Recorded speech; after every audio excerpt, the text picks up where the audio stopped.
Hello दोस्तों, मेरा नाम है अंशु शर्मा। मैं कहानियाँ सुनाती हूँ। सुनो मेरी कहानी मेरी आवाज़ में। आज की कहानी का शीर्षक है उसने कहा था। यह कहानी चंद्रधर शर्मा गुलेरी द्वारा रचित है। तो चलिए शुरू करते हैं आज की कहानी उसने कहा था। बड़े बड़े शहरों के इक्के गाड़ी वालों के जवान की कोड़ों से जिनकी पीठ छिल गई है और कान पक गए हैं, उनसे हमारी प्रार्थना है कि अमृतसर के बम्बू काट वालों की बोली का मरहम लगावें।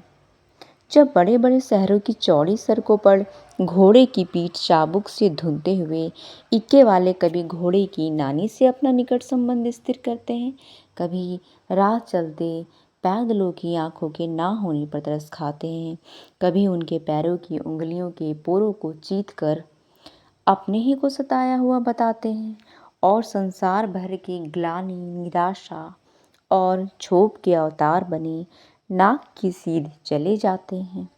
तब अमृतसर में उनकी बिरादरी वाले तंग चक्करदार गलियों में हर एक लट्ठी वाले के लिए ठहर कर सब्र का समुद्र उमड़ा कर, बच्चों खालसा जी, हटो भाई जी, ठहरना भाई, आने दो लाला जी, हटो बाछा, कहते हुए सफ़ेद फेटों, खच्चरों और बत्तकों, गन्ने, खोमचे और भारे वालों के जंगल से राह खेते हैं।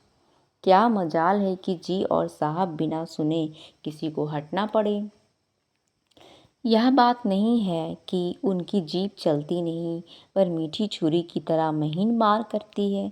यदि कोई बुढ़िया बार बार चितौनी देने पर भी लीक से नहीं हटती, तो उनकी वचनावली के ये नमूने हैं। हट जा जीने जोगिए, हट जा कर्मा वालिए, हट जा पुत्ता प्यारे, बच जा लंबी वालिए। समष्टि में इनके अर्थ हैं कि तू जीने योग्य है, तू भाग्यों वाली है, पुत्रों को प्यारी है, लंबी उम्र तेरे सामने है, तू क्यों मेरे पहिए के नीचे आना चाहती है, बच जा। ऐसे बम्बू काट वालों के बीच में होकर एक लड़का और एक लड़की चौक की एक दुकान पर आ मिले। उसके बालों और इसके ढीले सुथने से जान पड़ता है कि दोनों सिख हैं। वह अपने मामा के केस धोने के लिए दही लेने आया था और यह रसोई के लिए बढ़िया। दुकानदार एक परदेशी से गूंथ रहा था जो शेर भर गीले पापड़ों की गट्ठी को गिने बिना हटता ना था। तेरे घर कहाँ है? मगरे में। और तेरे? मांझे में। यहाँ कहाँ रहती है? अतर सिंह की बैठक में, वो मेरे मामा होते हैं। मैं भी मामा के यहाँ आया हूँ, उनका घर गुरु बाजार में है। इतने में दुकानदार निपटा और इनका सौदा देने लगा। सौदा लेकर दोनों साथ साथ चले। कुछ दूर जाकर लड़के ने मुस्कुरा कर पूछा, तेरी कुड़माई हो गई? इस पर लड़की ने कुछ आंखें चढ़ाकर धत कहकर दौड़ गई और लड़का मुंह देखता रह गया। दूसरे तीसरे दिन सब्जी वाले के यहाँ, दूध वाले के यहाँ अकस्मात दोनों मिल जाते। महीना भर यही हाल रहा। 2-3 बार लड़के ने फिर पूछा, तेरी कुड़माई हो गई? और उत्तर में वही धत मिला। एक दिन जब फिर लड़के ने वैसे ही हंसी में चिढ़ाने के लिए पूछा, तो लड़की लड़के की संभावना के विरुद्ध बोली, हाँ हो गई। कब? कल, देखते नहीं या रेशम से कड़ा हुआ सालू? लड़की भाग गई। लड़के ने घर की राह ली। रास्ते में एक लड़के को मोरी में ढकेल दिया, एक छावड़ी वाले की दिन भर की कमाई खोई, एक कुत्ते पर पत्थर मारा और एक गोभी वाले के ठेले में दूध उड़ेल दिया। सामने नहाकर आती हुई किसी वैष्णवी से टकराकर अंधे की उपाधि पाई। तब कहीं घर पहुंचा। राम राम, यह भी कोई लड़ाई है?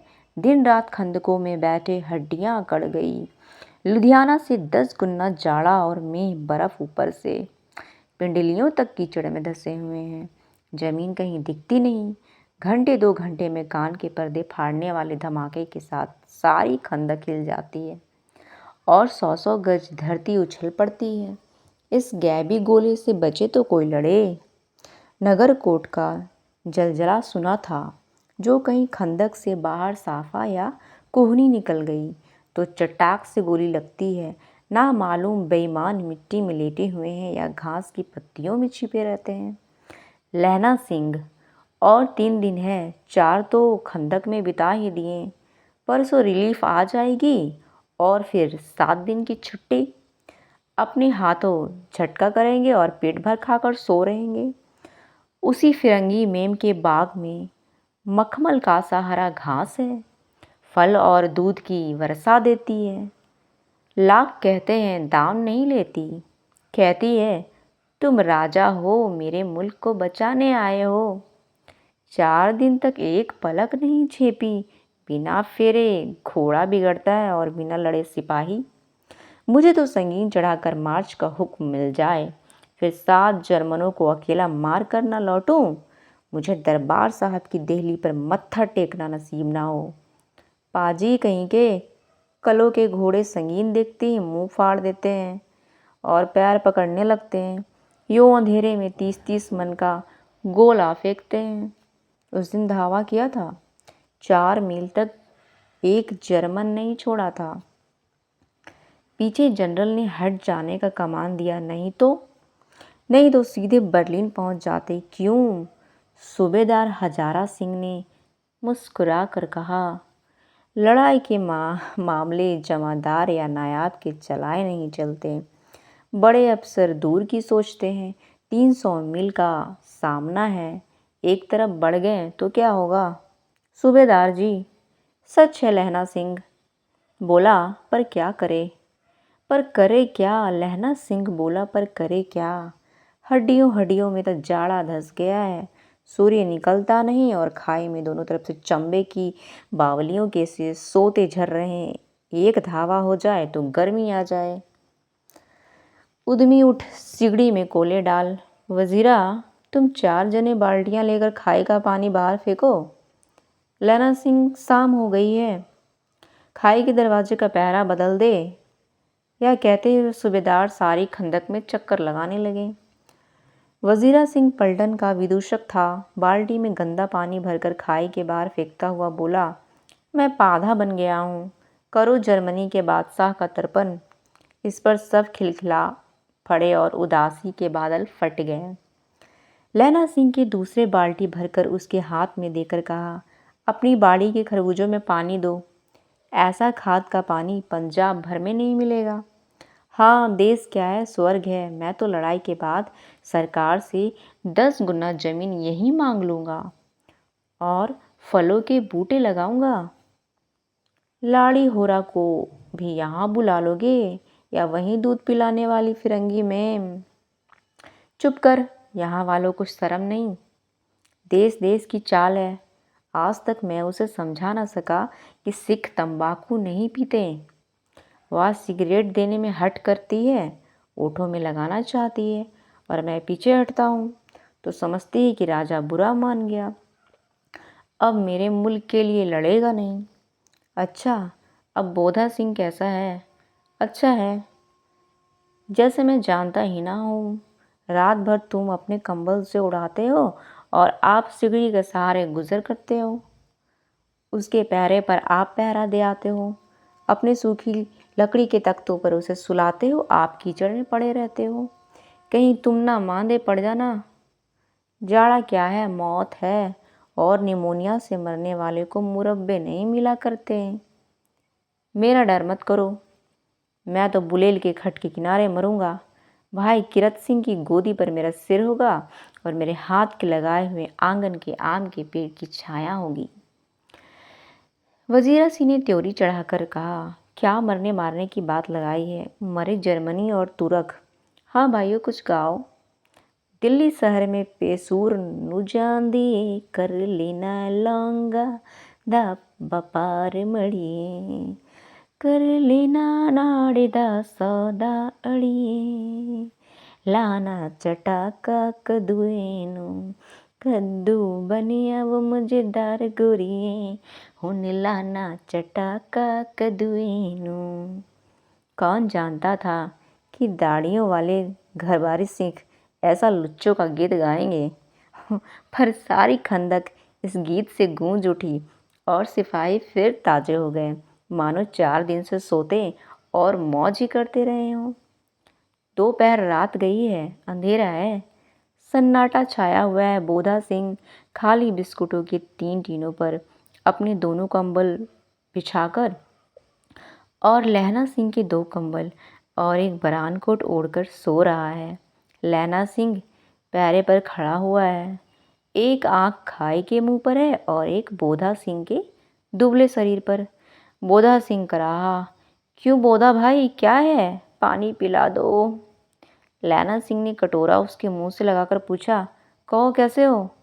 पानी पीकर बोधा बोला, कपनी छूट रही है, रोम रोम में तार दौड़ रहे हैं, दांत बज रहे हैं।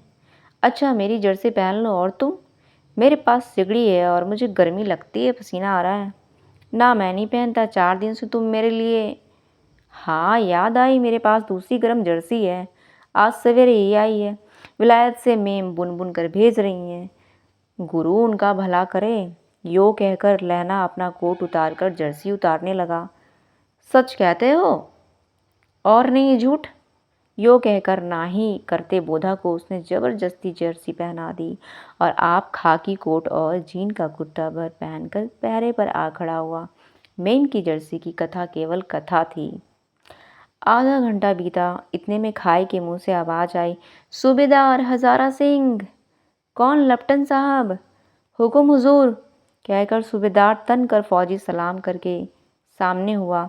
देखो इसी दम धावा करना होगा। मील भर की दूरी पर पूरब के कोने में एक जर्मन खाई है, उसमें 50 से ज़्यादा जर्मन नहीं है। इन पेड़ों के नीचे नीचे 2 खेत काट कर रास्ता है, 3-4 घुमाव है, जहाँ मोड़ है वहाँ 15 जवान खड़े कराया हूँ।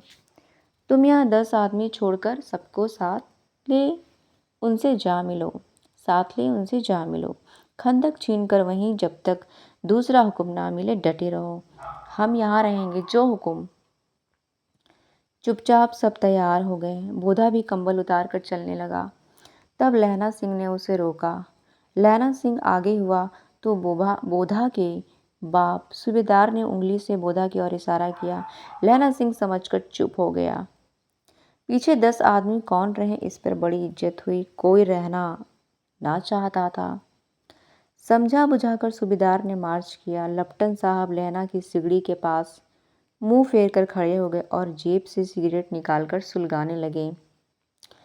10 मिनट बाद उन्होंने लहना की ओर हाथ चढ़ाकर कहा, लो तुम भी पियो। आंख मारते मारते लहना सिंह सब समझ गया। मुंह का भाव छिपाकर बोला, लाओ साहब। हाथ आगे करते ही उसने सिगड़ी के उजाले में साहब का मुंह देखा। बाल देखें तब उसका माथा ठनका। लेफ्टिनेंट साहब के पट्टियों वाले बाल एक दिन में कहाँ उड़ गए और उनकी जगह कैदियों से कटे बाल कहाँ से आ गए? शायद साहब शराब पिए हुए हैं और उन्हें बाल कटवाने का मौका मिल गया है। लैना सिंह ने जांचना चाहा। लेफ्टिनेंट साहब 5 वर्ष से उसकी रेजिमेंट में थे। क्यों साहब, हम लोग हिंदुस्तान कब जाएंगे? लड़ाई ख़त्म होने पर। क्यों, क्या यह देश पसंद नहीं? नहीं साहब, शिकार के वो मज़े यहाँ कहाँ हैं। याद है पर पार साल नकली लड़ाई के पीछे हम आप जगह धरी जिले में शिकार करने गए थे। हाँ हाँ वही, जब आप खोते पर सवार थे और आपका खानसामा अब्दुल्ला रास्ते के एक मंदिर में जल चढ़ाने को रह गया था। बेशक बाजी कहीं का। सामने से वह नील गाय निकली कि ऐसी बड़ी मैंने कभी ना देखी थी, और आपकी एक गोली कंधे में लगी और पुट्टे में निकली। ऐसे अफसर के साथ शिकार खेलने में मज़ा है। क्यों साहब, शिमले से तैयार होकर उस नील गाय का सिर आ गया था ना। आपने कहा था रेजिमेंट की मैस में लगाएंगे। हाँ, पर मैंने वह विलायत भेज दिया। ऐसे बड़े बड़े सिंह 2-2 फुट के तो होंगे। हाँ लैना सिंह 2 फुट 4 इंच के थे। तुमने सिगरेट नहीं पिया?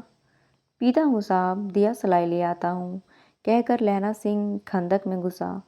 अब उसे संदेह नहीं रहा था। उसने झटपट निश्चय कर लिया था कि क्या करना चाहिए। अंधेरे में किसी सोने वाले से वह टकराया। कौन? वजीरा सिंह। हाँ, क्यों लेना? क्या क़यामत आ गई? ज़रा तो आँख लगने दी होती। होश में आओ, क़यामत आई है और लपटन साहब की वर्दी पहन कर आई है। क्या?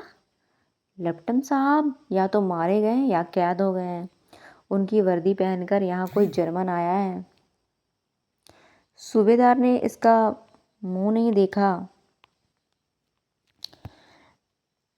सूबेदार ने इसका मुंह नहीं देखा तो अब मारे गए हैं लगता है। लप्टन साहब मारे गए हैं। सूबेदार ने इसका मुंह नहीं देखा। मैंने देखा और बातें की है। सौहरा साफ उर्दू बोलता है, पर किताबी उर्दू, और मुझे पीने को सिगरेट दिया है। तो अब मारे गए हैं। धोखा है। सूबेदार कीचड़ में चक्कर काटते फिरेंगे और यहाँ खाई पर धावा होगा। उठो, एक काम करो, पलटन के पैरों के निशान देखते देखते दौड़ जाओ। अभी बहुत दूर ना गए होंगे। सूबेदार से कहो एकदम लौट आए। खंदक की बात झूठ है। चलो चले जाओ, खंदक के पीछे से निकल जाओ। पत्ता तक ना खड़के, देर मत करो। हुक्म तो यह है कि नहीं? ऐसी तैसी हुक्म की। मेरा हुक्म जमादार लहना सिंह, जो इस वक्त यहाँ सबसे बड़ा अफसर है, उसका हुक्म है। मैं लप्टन साहब की खबर लेता हूँ। पर यहाँ तो तुम 8 ही हो। 8 नहीं, 10 लाख। एक एक अकालिया सिख 1.25 लाख के बराबर होता है। चले जाओ। लौटकर खाई के मुहाने पर लहना सिंह दीवार से चिपक गया। उसने देखा कि लपटम साहब ने जेब से बेल के बराबर 3 गोले निकाले। तीनों को जगह जगह खंदक की दीवारों में घुसेड़ दिया और तीनों में एक एक तार सा बांध दिया। तार के आगे सूत की एक गुत्थी थी, जिसे सिगड़ी के पास रखा। बाहर की तरफ जाकर एक दिया सलाई जलाकर गुत्थी पर रखने, बिजली की तरह दोनों हाथों से उल्टी बंदूक को उठाकर लहना सिंह ने साहब की कूनी पर तान कर दे मारा। धमाके के साथ साहब के हाथ से दिया सलाई गिर पड़ी। लहना सिंह ने एक कुंदा साहब की गर्दन पर मारा और साहब आँख मीन गॉड कहते हुए चित्त हो गए। लहना सिंह ने तीनों गोले बीन कर खंदक के बाहर फेंके और साहब को घसीटकर सिगड़ी के पास लिटाया। जेबों की तलाशी लिए 3-4 लिफाफे और एक डायरी निकालकर उन्हें अपनी जेब के हवाले किया। साहब की मूर्छा हटी। लहना सिंह हंसकर बोला, क्यों लपटन साहब, मिजाज कैसा है? आज मैंने बहुत बातें सीखी। या सीखा कि सिख सिगरेट पीते हैं, या सीखा कि जगाधारी के जिले में नील गायें होती और उनके 2 फुट 4 इंच के सींग होते हैं, या सीखा कि मुसलमान खान साहब मूर्तियों पर जल चढ़ाते हैं और लपटम साहब खोते पर चढ़ते हैं। पर या तो कहो, ऐसी साफ उर्दू कहाँ से सीखाएं? हमारे लपटम साहब तो बिना डेम के 5 लफ्ज भी नहीं बोला करते थे। लहना ने पतलून के जेबों की तलाशी नहीं ली थी। साहब ने मानो जाड़े से बचने के लिए दोनों हाथ जेबों में डाले। लहना सिंह कहता गया, चालाक तो बड़े हो, पर मांझे का लहना इतने बरस लट्टन साहब के साथ रहा है। उसे चकमा देने के लिए 4 आंखें चाहिए। 3 महीने हुए, एक तुर्की मौलवी मेरे गांव आया था। औरतों को बच्चे होने के ताबीज़ बांटता था और बच्चों की दवाई देता था। चौधरी के बड़ के नीचे मंजा बिछाकर हुक्का पीता रहता था और कहता था कि जर्मनी वाले बड़े पंडित हैं, वेद पढ़ पढ़ कर उसमें से विमान चलाने की विद्या जान गए हैं। गौ को नहीं मारते, हिंदुस्तान में आ जाएंगे तो गौ हत्या बंद कर देंगे। मंडी के बनियों को बहकाता कि डाक खाने से रुपया निकाल लो, सरकार का राज्य जाने वाला है। डाक बाबू पोल्हू राम भी डर गया था। मैंने मुल्ला जी की दाढ़ी मुड़ दी थी और गांव से बाहर निकाल कर कहा था, जो मेरे गांव में अब पैर रखा तो। साहब की जेब में से पिस्तौल चली और लहना की जांग में गोली लगी। इधर लहना की हेनरी मार्टिन के 2 फायरों ने साहब की कपाल क्रिया कर दी। धड़ाका सुनकर सब दौड़ाए। बोधा चिल्लाया, क्या है? लहना सिंह ने उसे यह कहकर सुला दिया, एक हड़का हुआ कुत्ता आया था, मार दिया और औरों से सब हाल कह दिया। सब बंदूकें लेकर तैयार हो गए। लहना ने साफा फाड़ कर घाव की दोनों तरफ पट्टियां कसकर बांधी। घाव मांस में ही था। पट्टियों के कसने से लहू निकलना बंद हो गया। इतने में 70 जर्मन चिल्लाकर खाई में घुस पड़े। सिखों की बंदूकों की बाढ़ ने पहले धावे को रोका, दूसरे को रोका, पर यहाँ थे 8। लहना सिंह तक तक कर मार रहा था। वह खड़ा था और लेटे हुए थे और वो 70 अपने मुर्दा भाइयों के शरीर पर चढ़कर जर्मन आगे घुसे आते थे। थोड़े से मिनटों में वो अचानक आवाज़ आई, वाहे गुरु जी फतह, वाहे गुरु जी खालसा। और धड़ाधड़ बंदूकों के फायर जर्मनों की पीठ पर पड़ने लगे। ऐन मौके पर जर्मन चक्की के पाटों के बीच में आ गए। पीछे से सूबेदार हजारा सिंह के जवान आग बरसाते थे और सामने लहना सिंह के साथियों के संगीन चल रहे थे।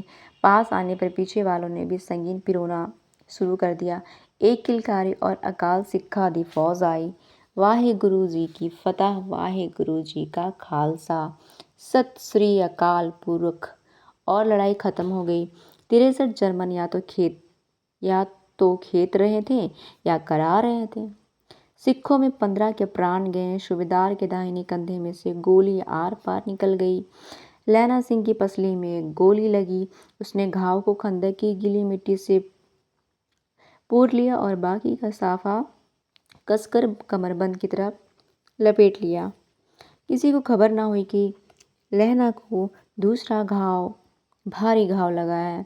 लड़ाई के समय चांद निकल आया था, ऐसा चांद जिसके प्रकाश से संस्कृत कवियों का दिया हुआ छई नाम सार्थक होता है। और हवा ऐसी चल रही थी जैसे बाण भट्ट की भाषा में दंत विनोपदेशाचार्य कहलाती। वजीरा सिंह कह रहा था कि कैसे मन भर फ्रांस की भूमि मेरे बूटों से चिपक रही थी जब मैं दौड़ा दौड़ा सूबेदार के पीछे गया था। सूबेदार लहना सिंह से सारा हाल सुन और कागजात पाकर वो उसकी तुरंत बुद्धि को सराह रहे थे और कह रहे थे कि तू ना होता तो आज सब मारे जाते। इस लड़ाई की आवाज़ 3 मील दाहिनी ओर की खाई वालों ने सुन ली थी। उन्होंने पीछे टेलीफोन कर दिया था। वहाँ से झटपट 2 डॉक्टर और 2 बीमार ढोने की गाड़ियाँ चली, जो कोई 1.5 घंटे के अंदर आ पहुँची। फील्ड अस्पताल नज़दीक था। सुबह होते होते वहाँ पहुँच जाएंगे, इसलिए मामूली पट्टी बांधकर एक गाड़ी में घायल लिटाए गए और दूसरी में लाशें रखी गईं। सूबेदार ने लहना सिंह की जांघ में पट्टी बंधवानी चाहिए, पर उसने यह कहकर टाल दिया कि थोड़ा घाव है, सवेरे देखा जाएगा। बोधा सिंह जोर में बर्रा रहा था। वह गाड़ी में लिटाया गया। लहना को छोड़कर सूबेदार जाते नहीं थे।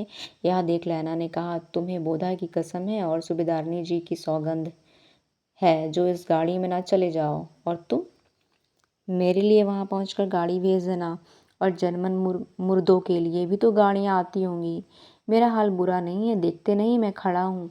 वजीरा सिंह मेरे पास है ही। अच्छा, पर बोधा गाड़ी पर लेट गया। भला आप भी चढ़ जाओ। सुनिए तो सूबेदारनी होरा को चिट्ठी लिखो तो मेरा मत्था टेकना लिख देना, और जब घर जाओ तो कह देना कि मुझसे जो उसने कहा था वह मैंने कर दिया। गाड़ियां चल पड़ी थी। सूबेदार ने चढ़ते चढ़ते लहना का हाथ पकड़कर कहा, तैने मेरे और बोधा के प्राण बचाए हैं, लिखना कैसा? साथ ही घर चलेंगे। अपनी सूबेदारनी को तू ही कह देना। उसने क्या कहा था? अब आप गाड़ी पर चढ़ जाओ। मैंने जो कहा वह लिख देना और कह भी देना। गाड़ी के जाते लहना लेट गया। वजीरा पानी पिला दे और मेरा कमरबंद खोल दे, तर हो रहा है। मृत्यु के कुछ समय पहले स्मृति बहुत साफ हो जाती है। जन्म भर की घटनाएं एक एक करके सामने आती है। सारे दृश्यों के रंग साफ होते हैं। समय की धुंध बिल्कुल उन पर से हट जाती है। लहना सिंह 12 वर्ष का है। अमृतसर में मामा के यहाँ आया हुआ है। दही वाले के यहाँ, सब्जी वाले के यहाँ, हर कहीं उसे एक 8 वर्ष की लड़की मिल जाती है। जब वह पूछता है, तेरी कुड़माई हो गई, तब धत कहकर वह भाग जाती है। एक दिन उसने वैसे ही पूछा तो उसने कहा, हाँ कल हो गई, देखते नहीं ये रेशम के फूलों वाला शालू। सुनते ही लैना सिंह को दुख हुआ, क्रोध हुआ। क्यों हुआ? वजीरा सिंह पानी पिला दे। 25 वर्ष बीत गए। अब लैना सिंह नंबर 77 राइफल्स में जमादार हो गया है। उस 8 वर्ष की कन्या का ध्यान ही नहीं रहा। ना मालूम वह कभी मिली थी या नहीं। 7 दिन की छुट्टी लेकर जमीन के मुकदमे की पैरवी करने वह अपने घर गया। वहाँ रेजिमेंट के अफसर की चिट्ठी मिली कि फौज लांग पर जाती है, फौरन चले आओ। साथ ही सूबेदार हजारा सिंह की चिट्ठी मिली कि मैं और बोधा सिंह भी लाम पर जाते हैं, लौटते हुए हमारे घर होते जाना, साथ ही चलेंगे। सूबेदार का गांव रास्ते में पड़ता था और सूबेदार उसे बहुत चाहता था। लैना सिंह सूबेदार के यहाँ पहुंचा। जब चलने लगे तब सूबेदार बेड़े में से निकल कर आया। बोला, लैना, सूबेदारनी तुमको जानती है, बुलाती है, जा मिला। लैना सिंह भीतर पहुंचा। सूबेदार ने मुझे जानती है? कब से? रेजिमेंट के क्वार्टरों में तो कभी सूबेदार के घर लोग रहे नहीं। दरवाजे पर जाकर मत्था टेकना कहा। असीस सुनी। लैना सिंह चुप। मुझे पहचाना नहीं? तेरी कुड़माई हो गई। धत, कल हो गई, देखते नहीं। रेशमी बूटों वाला शालू अमृतसर में। भाव की टकराहट से मूर्छा खुली, करवट बदली, पसली का घाव बह बह निकला। वजीरा, पानी पिला, उसने कहा था। स्वप्न चल रहा है, सूबेदारनी कह रही है। मैंने तेरे को आते ही पहचान लिया। एक काम कहती हूँ, मेरे तो भाग फूट गए। सरकार ने बहादुरी का खिताब दिया है, लायलपुर में ज़मीन दी है। आज नमक हलाली का मौका आया है, पर सरकार ने हम तीमियों की एक घगरिया पलटन क्यों ना बना दी, जो मैं भी सूबेदार जी के साथ चली जाती। एक बेटा है, फौज में भर्ती हुए उसे 1 ही बरस हुआ। उसके पीछे 4 और हुए, पर एक भी नहीं जिया। सूबेदारनी रोने लगी। अब दोनों जाते हैं, मेरे भाग। तुम्हें याद है एक दिन तांगे वाले के घोड़ा दही वाले की दुकान के पास बिगड़ गया था? तुमने उस दिन मेरे प्राण बचाए थे। आप घोड़े की लातों में चले गए थे और मुझे उठाकर दुकान के तख्ते पर खड़ा कर दिया था। ऐसे ही इन दोनों को बचाना, यह मेरी भिक्षा है। तुम्हारे आगे आंचल पसारती हूँ। रोती रोती सूबेदारनी ओबरी में चली गई। लहना भी आंसू पोंछता हुआ बाहर आया। वजीरा सिंह, पानी पिला, उसने कहा था। लहना के सिर अपनी गोदी में लिटाए वजीरा सिंह बैठा है। जब मांगता है तब पानी पिला देता। आधे घंटे तक लहना चुप रहा, फिर बोला, कौन? किरत सिंह? वजीरा ने कुछ समझ कर कहा, हाँ भैया, मुझे और ऊंचा कर ले, अपने पट्टे पर मेरा सिर रख ले। वजीरा ने वैसे ही किया। हाँ ठीक है, पानी पिला दे। बस अब के हाड़ में यह आम खूब फलेगा। चाचा भतीजा दोनों यहीं बैठकर आम खाना। जितना बड़ा तेरा भतीजा है उतना ही यह आम है। जिस महीने उसका जन्म हुआ था उसी महीने मैंने इसे लगाया था। वजीरा सिंह के आंसू टप टप टपक रहे थे। कुछ दिन पीछे लोगों ने अखबारों में पढ़ा, फ्रांस और बेल्जियम 68वीं सूची, मैदान में घावों से मरा। नंबर 77 सिख राइफल्स, जमादार लैना सिंह। बस इतनी सी थी ये कहानी।